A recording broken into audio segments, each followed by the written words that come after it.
लोकसेवा पब्लिकेशनमध्ये सर्व विद्यार्थ्यांचं स्वागत आहे।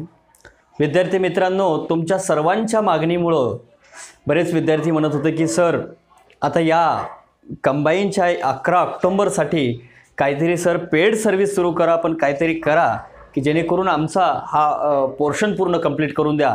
असं विद्यार्थ्यांच्या मागणीमुळं मी लोकसेवा अकॅडमी या स्वरूपात आम्ही लॉन्च केलेला आहे। तर प्ले स्टोअरवर तुम्ही ॲप हा डाउनलोड करू शकता।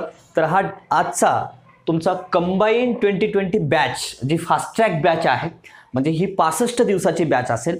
मग या बॅचमध्ये नेमकं काय होणार आहे, आप्पा हातनुरे सर नेमकं काय घेणार आहेत, हे आज मी तुम्हाला स्पष्ट करतोय। लक्षात आलं? तर बघा, आप्पा हातनुरे सर काय घेणार आहेत मीच विचारलं, तुम्ही म्हणाल की आप्पा हातनुरे सर कोण आहेत, मग मीच आहे हे लक्षात घ्या। तर आता या बॅचमध्ये या 65 दिवसामध्ये 65 डेजमध्ये बरेच विद्यार्थी विचारतील की सर 65 दिवसात काय काय होईल। 65 दिवसामध्ये फास्ट ट्रॅक बॅच नवीन विद्यार्थ्यांसाठी ज्यांनी आत्ता सुरुवात केली त्या विद्यार्थ्यांनी, मी तुम्हाला प्रामाणिक सांगतो, त्यांनी लावू नका बॅच। त्या विद्यार्थ्यांना फाउंडेशन बॅच वगैरे असेल काय असेल त्यांना ते जमेल। ओके, तर 65 दिवसाची बॅच कुणासाठी योग्य आहे? ज्या विद्यार्थ्यांना, जी विद्यार्थी एखादा वर्ष अभ्यास केलेले आहेत, 2 वर्ष 3 वर्ष अभ्यास केलेले आहेत, या विद्यार्थ्यांसाठी एक प्रकारे रिव्हिजन असेल किंवा काही कन्सेप्ट अडले असतील किंवा पुन्हा पुन्हा त्यांचा त्याच लेवलला स्कोर येत असेल 40 42, तर या विद्यार्थ्यांना मात्र सपोर्टिव्ह होतो। ये 60-65 दिवस, जेवढी 70 दिवस उरलेले आहेत, हे 65 दिवस तुम्हाला वे टू स्टडी होण्यासाठी आप्पा हातनुरे तुम्हाला मदत करतील निश्चितच। लक्षात? मग आता मी कसं घेणार आहे, ही बॅच नेमकी कशी होणार आहे, तर या बॅच बद्दल तुम्हाला सांगतो मित्रांनो। आता जॉग्राफी बघा, तर जॉग्राफीमध्ये इंडिया जॉग्राफी आहे आणि महाराष्ट्र जॉग्राफी आहे। सगळ्यात महत्त्वाचं शिक्षकाला माहिती पाहिजे की हा हे विषय किती मार्काला आहे, याला वेळ किती दिला पाहिजे, प्रायोरिटी ठरवलं पाहिजे, त्या विषयामध्ये कोणकोणत्या टॉपिकवर प्रश्न विचारतात ते खूप महत्त्वाचं आहे, त्या शिक्षकाला माहिती पाहिजे। जर या महाराष्ट्र जॉग्राफीवर आजपर्यंत जर कंबाईनचे जर तुम्ही एक पेपर्स बघितलात तर जवळजवळ 13 प्रश्न 15 पैकी महाराष्ट्र जॉग्राफीवर आहेत आणि फक्त 2 प्रश्न इंडिया जॉग्राफीवर आहेत। मग या 13 प्रश्नासाठी, म्हणजे याचा अर्थ 2 प्रश्नासाठी इंडिया जॉग्राफीला मी जर समजा या 65 दिवसामध्ये समजा 200 लेक्चर घेतले आणि त्या 200 लेक्चर मधले जर मी जो वेटेज याला मिळतो, किती विषय आहेत, 6 विषय, जर 6 विषयामधला जवळपास समजा याला मी 20% 30% वेळ दिलो, तर याचा अर्थ काय आहे मित्रांनो, 20% जर या विषयाला वेळ मिळत असेल, 20%पैकी 100% याला पकडलं तर इंडिया जॉग्राफी खूप मोठा आहे। याला आपण काय, याला 30 लेक्चर 25 लेक्चर आणि याला एक 30 लेक्चर, असं कधीच होणार नाही माझ्याकडनं मित्रांनो। तर महत्वाचं काय लक्षात घ्या की हा 13 मार्काचा, याला 13 मार्काचा आपल्याला काय करायचंय, विषय तज्ञ अजिबात व्हायचं नाही। 13 प्रश्नापैकी 13 प्रश्न कसे बरोबर येतील आणि त्या कमी वेळेमध्ये याचं नियोजन, याच्यामध्ये अजून काय महत्वाचं आहे, हे 13 प्रश्न नेमके कोणत्या घटकावर येणार आहेत। उदाहरणार्थ नदी प्रणाली असेल, प्राकृतिक भूगोल असेल किंवा खनिज संपत्ती असेल, लोकसंख्या असेल, मग यातल्या यात कशावर फिक्सली दरवर्षी प्रश्न असतो, तो असतो लोकसंख्यावर फिक्सली प्रश्न असतो। प्राकृतिक भूगोलावर मग याच्यामध्ये कशावर जास्त प्रश्न विचारले जातात, तो पहिलं टॉपिक मी घेणार आहे। मी कसल्याही प्रकारची, कुठल्याही पुस्तकाची, कुठल्याही कशाची अनुक्रमणिका अजिबात पाळणार नाही, ती म्हणजे काय, प्रायोरिटी। कुठल्या या महाराष्ट्र जॉग्राफीमध्ये जर 13 प्रश्न येणार असतील, जर टॉपिक समजा 8 टॉपिक असतील, त्या 8 टॉपिक मध्ये जर समजा प्राकृतिक भूगोल हा टॉपिक असेल, या प्राकृतिक भूगोल या टॉपिकवर 3 प्रश्न येणार असतील आणि बाकीच्या प्रत्येक टॉपिकवर समजा 1 2 येणार असतील, याच्यावर समजा 4 प्रश्न आले, तर मी पहिलं प्राकृतिक भूगोल घेईन मित्रांनो। तेच महत्वाचं आहे, कारण ज्या टॉपिकवर जास्त प्रश्न येणार आहेत तो प्रायोरिटी ठरवून पहिलं तो कंप्लीट करणं गरजेचं आहे। आणि या प्राकृतिक भूगोलाचं शिकवून झाल्यानंतर बघा, आता मी प्रत्येक विषयाचं सांगतोय तुम्हाला, प्राकृतिक भूगोल माझं शिकवून झाल्यानंतर आणि महाराष्ट्राच्या जॉग्राफीचं जे ओल्ड पुस्तक होतं 9वी आणि 4थीचं टेक्स्ट बुक्स, म्हणजे तुम्हाला मी टेक्स्ट बुक टच बी देणार आहे। ओके, म्हणजे टेक्स्ट बुक जे आहेत, आता बघा मला एखादं विचारलं सर माझे सगळे 5वी ते 10वी, सगळे 5वी ते 12वी पर्यंतचे सगळे जॉग्राफीचे टेक्स्ट बुक वाचून नोट्स बीट तयार आहेत सर, आणि फक्त आणि मला PSIच व्हायचंय। म्हणलं बाळा आताची सगळी वाचलो सर, म्हणला 2 मार्काचा अभ्यास झाला म्हणलं तुझा. किती? 2 मार्काचा अभ्यास. म्हणजे बघा, महाराष्ट्राचा भूगोल आता ज्या टेक्स्टबुक आहेत त्याच्यामध्ये आहे का हो? नाही. महाराष्ट्राच्या भूगोलावर किती प्रश्न आहेत? मग प्रीला 13 प्रश्न आहेत. म्हणून महत्वाचं काय मित्रांनो लक्षात घ्या की आपण सिलेबस बघत नाही, क्वेश्चन पेपर्स बघत नाही आणि डिरेक्टली अभ्यास करतो, त्यामुळं प्रॉब्लेम्स होतात. सगळ्यात महत्वाचं आहे. तर या महाराष्ट्रावर जर 13 प्रश्न येणार असतील, त्याच्यावर प्राकृतिक भूगोल असेल, नदी प्रणाली असेल, लोकसंख्या असेल, खनिज संपत्ती असेल, किंवा मग तुमचे वने असतील, हवामान असेल, किंवा कृषी भूगोल असेल, किंवा आर्थिक भूगोल असेल, किंवा ऊर्जा साधने असतील, ही सगळी टॉपिक्स मी प्रॉपरली घेणार आहे. आणि प्रत्येक टॉपिक झाला त्यानंतर त्या टॉपिकमध्येच 90% क्वेश्चन मी तुमचे कव्हर करण्याचा प्रयत्न करणार आहे. आता बघा, म्हणजे मला काय क्वेश्चन सगळे वाचून येऊन पाठ करून बघण्याची गरज नाही. 21,000 प्रश्नसंच मी स्वतः निर्माण केले. मला सगळे प्रश्न डोक्यामध्ये, पण शिकवतानाच तुम्हाला एकदम टोटली एक्झाम ओरिएंटेड डोकंच माझं ऑब्जेक्टिव्ह झालेलं आहे. त्यामुळं शिकवताना तुम्हाला ऑब्जेक्टिव्ह घेऊनच शिकवणार आहे, हे लक्षात येऊ. मी काय सांगतोय की ऑब्जेक्टिव्ह व्ह्यू हा ठेवूनच या बॅचला मी शिकवणार आहे. मित्रांनो लक्षात घ्या, याचा तुम्हाला खूप फायदा होणार आहे. मित्रांनो, मुद्दाम मी फीस कमी ठेवलेली आहे. विद्यार्थ्यांसाठी फक्त आणि फक्त 3,500 फीस ठेवलेली आहे. मी बाकी माझ्या जे कलिग्स आहेत, सहकारी आहेत, यांना विरोध करून मुद्दाम फीस कमी ठेवण्याचा प्रयत्न केलेला आहे. आणि बघा, म्हणजे हे सगळे विषय जे आहेत ती स्वतः मी घेणार आहे. त्यामुळं तुम्हाला कसल्याही प्रकारचं सर कोणी घेणार आहे, काय घेणार आहे याचं विचारण्याची देखील गरज नाही. लक्षात. आता ज्यांना खरंच लावणं होत नसेल आणि पर्सनल सर तुमचं गायडन्स मिळेल का? नक्कीच मिळेल. युट्यूबवर याल का? येईल, नक्कीच येईल. त्याची पण तुम्हाला असं लावच असं काही कंपल्शन नाही. पण 65 दिवस सर माझा घरी राहून अभ्यास होत नाही, लॉकडाऊनमुळे परिणाम झालेले आहेत, अशी अनेक कारणं आहेत त्याच्यामुळं. आणि हे 3,500 काही जास्त फीस नाही, हे मित्रांनो लक्षात घ्या. ओके, तर याच्यावर तुम्हाला या टॉपिक वाईज जे बी आहेत टॉपिक, तेवढे टॉपिक सगळे मी याच्यामध्ये कव्हर करणार आहे. तर कव्हर कसं करणार आहे लक्षात आलं? एकतर काय, प्रायोरिटी ठरवून. म्हणजे याचा अर्थ मला जिओग्राफी घेताना काय काय काय करणार आहे? मग एकतर टेक्स्टबुक्स, म्हणजे कुठल्या कुठल्या टेक्स्टबुकला टच आहे, जुन्या असतील तर कुठले असतील, त्यानंतर क्वेश्चन, त्यानंतर कोणता टॉपिक इम्पॉर्टंट आहे, जे टॉपिक पहिलं महत्वाचं आहे तो पहिले घेणार. लक्षात. जो टॉपिक महत्वाचा आहे, ज्याला म्हणजे महत्वाचा कसा मला ओळखू येणार, तुम्हालाही कसं ओळखू येणार, ज्याच्यावर जास्तीत जास्त मॅक्सिमम प्रश्न आजपर्यंत विचारलेले आहेत. आणि 19ला असेल, 18ला असेल, 17ला असेल, जशी कंबाईन सुरू झाले आहे ज्याच्यावर प्रश्न सतत विचारले झाले आहेत, तो मी पहिले सुरुवातीला घेणार. लक्षात. मग तो टॉपिक घेतल्यानंतर मात्र तुम्ही कुठलाही क्वेश्चन पेपर सोडवा. कंबाईन म्हणूनच नाही मित्रांनो, जर माझे तुम्ही यूट्यूबवर पूर्वीचे व्हिडिओ देखील बघितला असाल, एकदा जर मी प्राकृतिक भूगोल शिकवलो किंवा नदी प्रणाली शिकवलेली असेल तर तुम्हाला कुठलाही प्रश्न जमलाच पाहिजे, फक्त कंबाईन पूर्वचा नाही. मी कंबाईन पूर्वची जरी बॅच घेत असेल तर Maharashtra geography, sir Maharashtra geography तुम्ही घेतलात, पूर्वच घेतलात, मेन्स, अरे मेन्स आणि पूर्व एकदाच इथंच खल्लास, एकदाच मेलं पाहिजे. म्हणून लक्षात घ्या. तर इथं घेतल्यानंतर पुन्हा ते घेण्याची गरज पडू नये यासाठी मी पूर्ण डिटेल घेणार आहे. तो समजा महाराष्ट्र जिओग्राफी केलेला असेल विद्यार्थी माझ्याकडून आणि तो राज्यसेवेचे जरी सोडवत असेल तरी त्याचे प्रश्न सुटले पाहिजे मित्रांनो, याची शाश्वती मी देतो.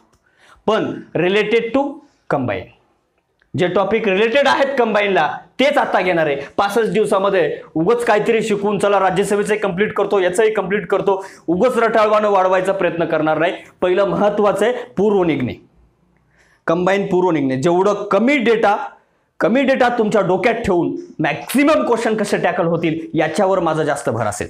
लक्षात. त्यानंतर बघा, आता पॉलिटीचे 10 प्रश्न येतात.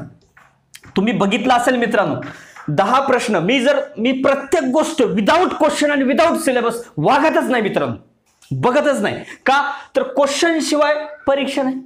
परीक्षाच कशाची आहे? ऑब्जेक्टिव्ह. म्हणून पॉलिटीला क्वेश्चन कशावर आहेत?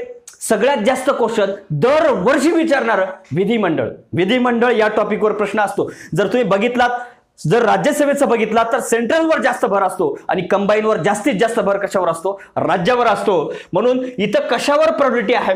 धरलं कशा चला रे, लक्ष्मीकांत असेल किंवा कोळंबे सरांचा असेल, सर घटना निर्मिती पहिलं टॉपिक सुरुवात आहे, तुम्ही घटना निर्मिती सोडून बाकी सगळं सुरू केलंय. ही बॅचच आहे फास्ट ट्रॅक बॅच मित्रांनो. इथं मेन उद्देश काय? वाचलेले 1-2 वेळेस अभ्यास केलेला, एखादा रिव्हिजन केलेला विद्यार्थी हा बॅच लावलेला आहे. म्हणून ही बॅच फास्ट ट्रॅक फास्ट आहे. हा आणि रिव्हिजन, आणि त्यातून मी सगळ्या गोष्टी तुमच्या कन्सेप्ट क्लिअर करत सगळ्या गोष्टी कव्हर करण्याचा प्रयत्न करणार आहे. पण याचा अर्थ असा आहे का, चला गड्या आपण आता सगळ्या बेसिक पासून घेऊ, बेसिक पासून म्हणजे फाउंडेशन बॅच. लक्षात, इथं तुम्हाला जे विद्यार्थी 5 महिने 4 महिने 6 महिन्यापासून तयारीला लागलेले आहेत आणि आता 11 ऑक्टोबरला टार्गेट केलेले आहेत, या विद्यार्थ्यांसाठी मात्र युजफुल आहे. ओके, बाकीचे अतिशय नवीन आहेत, आत्ताच त्यांनी सुरुवात केली आहे. मित्रांनो, लावू नका, पैसे घालू नका, बरोबर, लक्षात घ्या. तर याच्यामध्ये काय महत्वाचं आहे, विधिमंडळ. मग विधिमंडळामध्ये विधान परिषद असेल, विधानसभा असेल, राज्यपाल असेल किंवा मुख्यमंत्री मंत्रिमंडळ असेल, कंपल्सरी प्रश्न असतो, कंपल्सरी. पहिलं ते घेईल मित्रांनो, कंपॅरिझन मध्ये घेईल तुमचं, पण पहिलं सुरुवातीला घेईल मंत्रिमंडळ. मुख्यमंत्री मंत्रिमंडळ असेल, पंतप्रधान मंत्रिमंडळाला टच करून तो पूर्ण कंप्लीट करेल. महान्यायवादी महाधिवक्ता प्रश्न विचारला जातो, पहिलं महान्यायवादी महाधिवक्ता, दोन्हीही कंपॅरिझन मध्ये कंप्लीट करण्याचा प्रयत्न निश्चित करेल.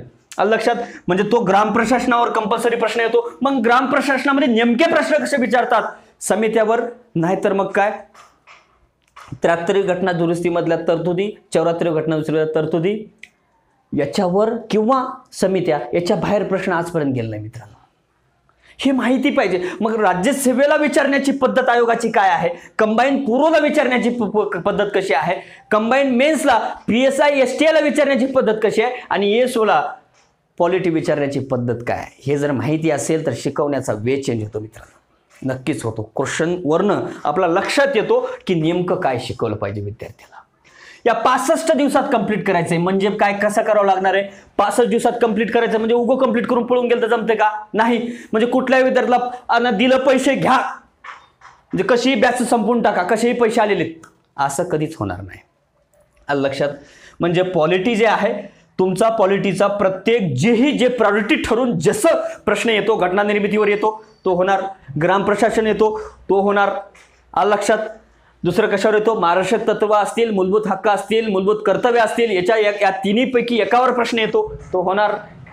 ते देखील नेमके कसे लक्षात ठेवले पाहिजे ते घेणार. सूचीवर दरवर्षी प्रश्न आहे मित्रांनो, 2-3 वर्ष सलग झालं, ते प्रॉपरली केंद्र सूचीमधल्या कुठल्या सूची लक्षात ठेवल्या पाहिजे, राज्य सूचीमधल्या कुठल्याच ठेवले पाहिजे, समर्थ सूचीमधल्या कुठल्या ठेवल्या पाहिजे, तो प्रॉपरली घेणार, म्हणजे घेणार. लक्षात, म्हणजे मग कसं लक्षात ठेवायचं, सर तुम्ही कसं शिकवणार आहात, मी युट्यूबवर व्हिडिओ टाकले आहेत. पण याच्याही नंतर मी जे प्रत्येक विषयाचे या तुमच्या ॲपवर प्रत्येक विषयाचे कमीत कमी 1-2 लेक्चर्स, एक तरी लेक्चर मी काय करेल, डेमो लेक्चर्स म्हणून शिकवलेले टाकणार आहे.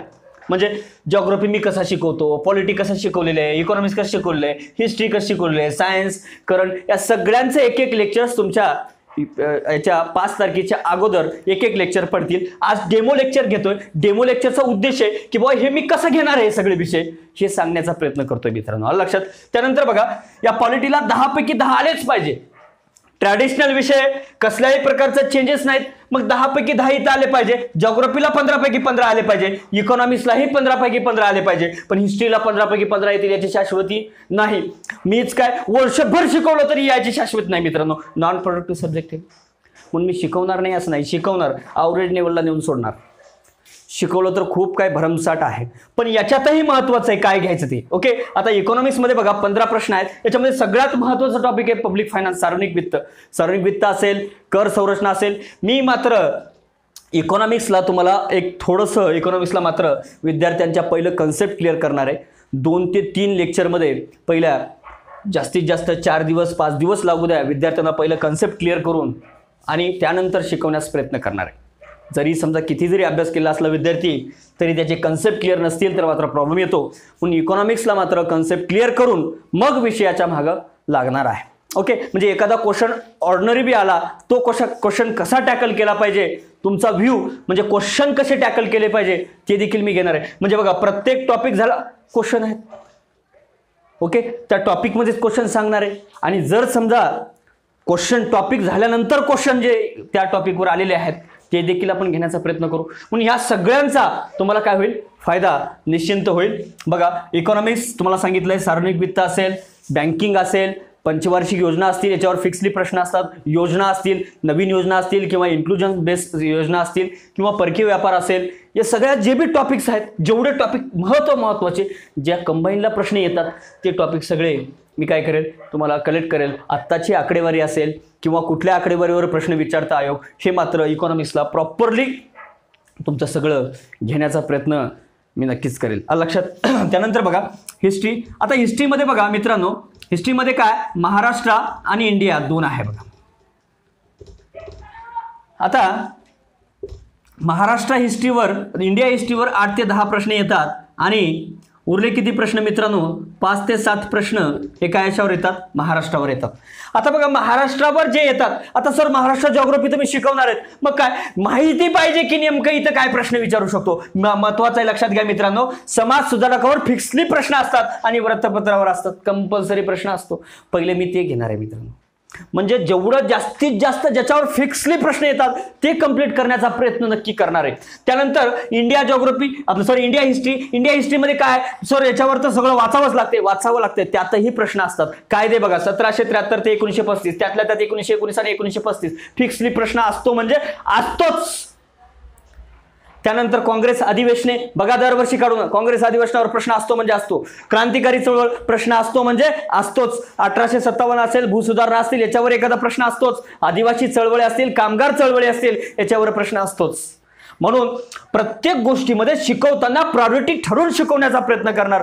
जे मी कंबाईनचं पुस्तक निर्माण केले बघा, लोकसेवा पब्लिकेशनचं आपलं जे 2011 ते 19 पर्यंत जे आपलं स्पष्टीकरणाचं पुस्तक आहे, हे तयार करताना आणि याचा मला क्वेश्चनचा जास्त फायदा झाला मित्रांनो. 21,000 प्रश्न संच जो निर्माण केले आहे, याच्यामुळं सगळे जे पेपर्स आहेत, क्वेश्चन पेपर्स, सगळी क्वेश्चन माहिती झाल्यामुळं नेमकं कसं उचलून काय शिकवलं पाहिजे विद्यार्थ्याला, त्याचा काय कसा अभ्यास झाला पाहिजे, वे टू स्टडी कशी झाली पाहिजे, हा मात्र तुम्हाला कसल्याही प्रकारचा ट्रॅक घसरू देणार नाही. शिकवताना देखील कुठपर्यंत गेलं पाहिजे हे मला चांगल्या प्रकारे माहिती आहे मित्रांनो. म्हणून लक्षात घ्या, हे शिकवताना तुम्हाला कुठेही भरकडणार नाही मित्रांनो. नुसतं इतिहास शिकवायचं म्हणलं, मॉडर्न इतिहास शिकवायचं म्हणजे 2 वर्षही पुरे होणार नाहीत मित्रांनो. वाटलं ओके. पण महत्वाचं काय, 65 दिवसामध्ये मग शिकवायचं म्हणून काही शिकवायचंय का, किती पण काही माहिती द्यायची का, जे गरजेचं आहे आत्ता गरजेचं आहे. 8 ते 10 पैकी कमी वेळामध्ये जर आपल्याला 8 ते 10 पैकी जर 7 ते 8 मार्क येत असतील तर चांगली गोष्ट आहे ना. या 15 पैकी आपले 12-13 प्रश्न बरोबर येत असतील, 10+ येत असतील तरी उत्तम आहे इथं. पण इथं मात्र इकॉनॉमिक्सला 15 पैकी 13-14 बरोबर आले पाहिजे, पॉलिटीला 10 पैकी 10 आलेच पाहिजे. कॅन्सल झाला तर गेला तर गेला, कॅन्सल झाला आपण त्याला काय करू शकत नाही, पण 10 पैकी 10 आली पाहिजे. जिओग्राफीला मात्र 15 पैकी 13 ते 14 आलीच पाहिजे. ओके. त्यानंतर बघा जनरल सायन्स. मग जनरल सायन्सला सेम महत्वाचं आहे बघा. जनरल सायन्सला मी काय करणार आहे बघा, आता इथे हिस्ट्रीला असेल, इकॉनॉमिक्सला असेल, या पॉलिटीला असेल, जिओग्राफीला असेल, कशा पद्धतीने घेणार आहे तुम्हाला सांगितले. आता सायन्सला बघा, सायन्सला देखील आता हिस्ट्रीला कुठले कुठले टेक्स्टबुक आहेत हे बघा. टेक्स्टबुक सगळ्यांना मी भर देणार आहे. 11चं जे टेक्स्टबुक आहे ओल्ड, तिथं महाराष्ट्र जिओग्राफीसाठी इम्पॉर्टंट आहे. 8वीचं वगैरे पुस्तक असेल तर इथं थोडं महत्वाचं आहे. त्या टॉपिकमधल्या सगळ्या गोष्टी मी कव्हर करेल. टेक्स्टबुक तुमचे कुठल्याही प्रकारचे सुटणार नाहीत. इकॉनॉमिक्सला फक्त 11चं जे आहे टेक्स्टबुक ते महत्वाचं आहे. पॉलिटी 11वी 12वी यामध्ये कव्हर होतील मी शिकवताना, कसल्याही प्रकारचं टेन्शन नका घेऊ. ओके. आता सायन्सला मात्र 6 to 10th स्टेट बोर्ड हे खूप महत्वाचे आहेत मित्रांनो. मग 6 to 10th मी युट्यूबवर सांगताना देखील तुम्हाला चॅनलवर शिकवताना सांगितलंय मित्रांनो. बघा खूप वेळेस सांगितलंय की मित्रांनो काय करा, 6वी ते 10वी तुम्ही टेक्स्टबुक रीड करा. नेमकी कशी रीड केली पाहिजे तेही सांगितलंय. टॉपिक वाईज रीड करा मित्रांनो. त्याच पद्धतीनं तुमचं कव्हर करण्याचा प्रयत्न करणार आहे. पण सायन्समध्ये काय, बायो आहे, फिजिक्स आहे आणि केमिस्ट्री आहे.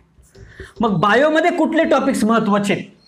प्राण्यांचं वर्गीकरण दरवर्षी प्रश्न येतो म्हणजे येतोच. प्राणी आणि वनस्पतीचं वर्गीकरणावर प्रश्न असतोच. डिसीजवर असतो म्हणजे असतोच. यावर्षी तर असणार आहे करंट रिलेटेड, कोरोना असणार म्हणजे फिक्स प्रश्न विचारणार. ओके. मग प्राण्यांचे रोग असतील किंवा वनस्पतींचे रोग असतील, पोषणमान न्यूट्रिशन असेल टॉपिक, त्याच्यावर प्रश्न विचारू शकतात. फिजिक्समध्ये मी पुन्हा सांगितले, खूप वेळ सांगितले, साऊंड असेल, इलेक्ट्रिसिटी असेल किंवा लाईट असेल, ओके, याच्यावर प्रश्न येणार. केमिस्ट्रीमध्ये ऍसिड बेस असेल, पिरियोडिक टेबल बेस प्रश्न असतील किंवा कार्बन टॉपिक असेल, याच्यावर प्रश्न येतात. किरणोत्सारिता असेल, याच्यावर फिक्सली प्रश्न येणार आहेत मित्रांनो. ते पहिले मी कव्हर करणार आहे. याचा अर्थ ते करणार आहे बाकी सोडणार आहे का? नाही, घेणार आहे.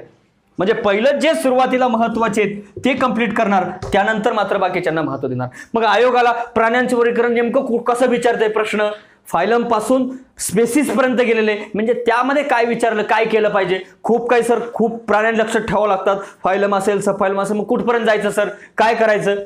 एक्सेप्शनवर प्रश्न असतात मित्रांनो, लक्षात घ्या. कशावर असतात, एक्सेप्शनवर. जास्त पाठ आणि जास्त वाचण्याची गरज नाही, टेक्निकनं अभ्यास करण्याची गरज आहे. मग नेमकं कसं केलं पाहिजे तिथं मी तुम्हाला या गोष्टी सगळ्या कव्हर करणार आहे. लक्षात, ही जी बायोचे असतील, फिजिक्सचे असतील, केमिस्ट्रीचे असेल. त्यानंतर करंट जे आहे, करंटला मित्रांनो कितीही शिकवलात तरी कमी आहे. बघा इथं तुम्हाला सायन्सला 15 पैकी 10+ मार्क्स आलेच पाहिजे. ओके, 10+ मार्क आले पाहिजे. असं नाही की 8-9 आले तरी चालतील. ओके, पण इथं मात्र कमी व्हायला नको. हे किती मार्क होत आहेत, 40 मार्क. या 40 पैकी तुमचे 35+ मार्क आले पाहिजे. हे तुमचे खरे म्हणजे मार्क देऊन जाणारे विषय आहे. लक्षात, हे झालं आणि हे झालं. ओके, हिस्ट्रीला पडतील न पडतील, कमी मार्क पडतील असं नाही. किंवा कधी कधी हिस्ट्री खूप हार्ड आलं तर मात्र ते त्यावेळेसचं सांगतोय, नाहीतर मग मार्क जनरली येतील. ओके, करंटला मात्र बघा प्रत्येक सेक्टर मी कंप्लीट करण्याचा प्रयत्न करणार आहे हिस्ट्री करंटचा. ओके, कसं म्हणजे आता पॉलिटिकल आहे, राजकीय घडामोडी आहे. मग आता मी त्यामध्ये काय करणार आहे, राजकीय घडामोडी म्हणजे सगळ्यात महत्त्वाची कुठली घटना झालेली आहे, 370. बरोबर, मग 370 पहिलं घेईल. 370 जम्मू काश्मीरची निर्मिती, सिटीझन ऍक्ट लगेच. मग राजकीय घडामोडीमध्ये पुन्हा अजून नियुक्त्या कुठल्या झालेल्या आहेत, सुप्रीम कोर्ट असेल, काय म्हणजे जेवढ्या झालेल्या आहेत ते सगळ्या घेणार. मग निधन कुठले झाले आहेत राजकीय ते बघणार. अच्छा, सगळे विधेयक कुठले झाले आहेत ते घेणार. म्हणजे राजकीय घडामोडीमध्ये या सगळ्या गोष्टी, पुरस्कार असतील, क्रीडा असेल, आर्थिक घडामोडी असतील, आंतरराष्ट्रीय घडामोडी असतील, राष्ट्रीय घडामोडी असतील, किंवा स्टेट घडामोडी याच्या राज्याच्या घडामोडी असतील, किंवा आंतरराष्ट्रीय असतील, किंवा राष्ट्रीय घडामोडी असतील. वन लाईनर जे विचारतात की या देशामध्ये पहिल्यांदा कोणी केलं, किंवा राज्यात पहिल्यांदा कोणी केलं, किंवा मग याच्यामध्ये कुठल्या विभागानं पहिल्यांदा एखादी ॲक्टिव्हिटीज केली, त्याच्यावर प्रश्न येऊ शकतो. लक्षात. त्यानंतर काय, आता त्याच्यानंतर काय महत्त्वाचं आहे, पुरस्कार झाले, सगळे झालं. अजून काय विचारतात याच्यामध्ये मित्रांनो, आर्थिक घडामोडीवर प्रश्न विचारतात. मग प्रत्येक क्षेत्र आणि आर्थिक घडामोडी जरी म्हणलं त्यामध्ये महत्त्वाचं काय घडलंय ते पहिलं कव्हर करण्याचं प्रायोरिटी ठरूनच. आणि हे सगळं कसं कळणार की हे सगळी प्रिव्हियस इयरची करंटची, म्हणजे 2019 मध्ये राज्यसेवा असेल, पूर्व, त्याच्यानंतर फॉरेस्ट असेल, ॲग्रिकल्चर असेल, किंवा कंबाईन बी असेल, कंबाईन सी असेल, या सगळ्यांचे पेपर बघून तुमचे पहिलं सगळे पेपर घेणारे, कशा प्रकारचे प्रश्न विचारलेत मित्रांनो, मग आपल्याला कसा अभ्यास करायचा आहे हे सगळं घेऊन मग मात्र शिकवायला सुरुवात करणार आहे. त्याच्याशिवाय विदाऊट क्वेश्चन पेपर आणि विदाऊट सिलेबस शिकवणे म्हणजे त्याला शिकवणे म्हणत नाहीत. म्हणजे तुमचा सिलेबस नाही आणि क्वेश्चन पेपरही माहिती नाहीत, मग कसं शिकवणार आहेत तुम्ही. म्हणजे तोमुळं क्वेश्चन पेपर तर मस्ट आहेत, आणि तुम्ही तरी कसं शिकणार आहात, त्यामुळं क्वेश्चन पेपर खूप महत्त्वाचे आहेत. या पद्धतीनं आपली बॅच होणार आहे. म्हणजे या बॅचमध्ये लक्षात घ्या, टेक्स्टबुक्स असतील, क्वेश्चन असतील, म्हणजे 21,000 प्रश्नसंच निर्माण केल्यामुळं त्याला तुम्हाला अडचण येणार नाही. आणि हे सगळं सोबतच तुमच्या टेस्ट पेपर देखील होतील. या बॅचमध्ये तुमचे टेस्ट पेपरही होतील, आणि सोबत याचे जिथं आवश्यक आहे त्या ठिकाणी तुम्हाला नोट्स प्रोव्हाइड केले जातील. आता म्हणसाल सर प्रत्येक विषयाला, प्रत्येक टॉपिकला नोट्स नाही, जिथं गरजेचं आहे, अनवॉन्टेड नोट्सची गरज नाही. जिथं गरजेचं आहे तिथं मात्र नोट्स वगैरे प्रोव्हाइड केलं जाईल. आणि तुमच्या टेस्ट होतील, ते क्वालिटी असतील टेस्ट. शेवटी लक्षात घ्या, आयोगाचे जे क्वेश्चन्स आहेत, जर 21,000 मधले रिलेटेड टू टॉपिक्स कंबाईनला सगळे मी कव्हर करणार आहे. 90% शिकवताना माझ्या प्रत्येक वेळेस तुम्हाला येणारच आहे, हा प्रश्न आला होता, अशा पद्धतीने अभ्यास केला पाहिजे. मी प्रत्येक वेळेस सांगणारच आहे, कारण माझ्या डोक्यात क्वेश्चन असे भरलेले आहेत, ते कधी बाहेर पडावं असं त्यांना वाटत आहे. त्यामुळं ही संधी निर्माण झाली मित्रांनो तुमच्यामुळं. धन्यवाद. लोकसेवा अकॅडमी आणि लोकसेवा पब्लिकेशनमध्ये सर्व विद्यार्थ्यांचं स्वागत आहे. नक्कीच तुम्ही या बॅचला पॉझिटिव्ह प्रतिसाद द्याल, आणि जास्तीत जास्त विद्यार्थी या जॉबमध्ये आपल्या बॅचमध्ये जॉईन होतील. आणि जर ज्यांनी माझ्यावर ट्रस्ट ठेवून ही बॅच जॉईन करतील त्या विद्यार्थ्यांना नक्कीच या परीक्षेमध्ये विद्यार्थ्यांना नक्कीच यश संपादन होईल, याची मी तुम्हाला नक्कीच शाश्वती देतो. धन्यवाद मित्रांनो.